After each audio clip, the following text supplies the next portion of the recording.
Good Thursday, everyone. Looking at our weather map for today, we can see those storms that we call those ridge riders that I explained last night in the special update. It's that big area of high pressure down in the western Gulf of Mexico, and you see everything just kind of riding around the edge of the big area of clear weather. So you see that the ridge riders, as we call them, those storms that you see the precipitation starting in New Mexico, and then it kind of curves up into Nebraska and portions of Kansas, over to Iowa, then back down into Illinois and Kentucky, and even arching into our neck of the woods. So we'll see how these complexes of storms evolve over the next few days. There is a risk of those every day for the next several days. And so we have to be mindful of those because they can produce damaging straight line winds. Elsewhere across the country, it's rather quiet. It's just along the periphery of this high pressure that things are rather active. Looking at our 5-day forecast, I've now had to highlight today, tomorrow, and Saturday. We're not looking at anything that's going to threaten us throughout the whole day. You just have to keep an eye on that radar and look for those complexes of thunderstorms.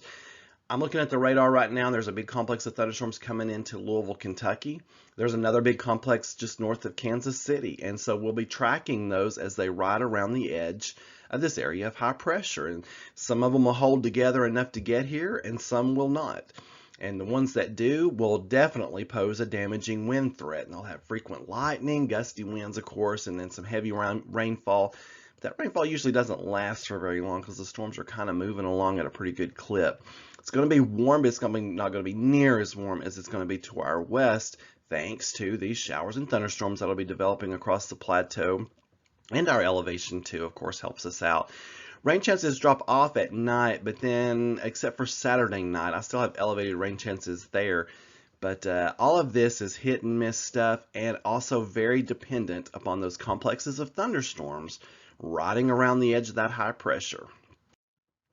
On this day in 1928, Allard receives its greatest one-day rainfall ever with 6.75 inches. And for those of you not familiar with Allard, it's just east of Jamestown, up in Fitchers County.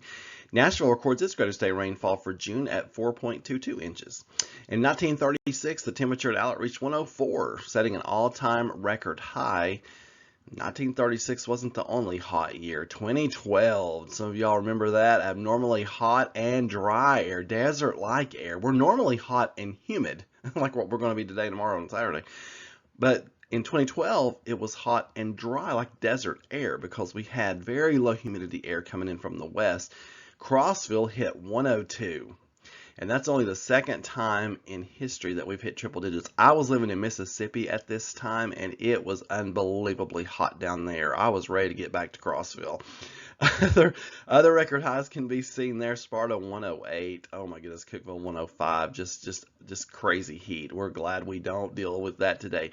We don't want to deal with severe thunderstorms, but the storms and the clouds from the storms and the breezes off the storms, they all keep us from ever getting to a triple digit number. And as we all know, it's rather rare for us to hit in the 90-degree mark here in Crossville. I mean, we'll get there, but it's not every day, that's for sure.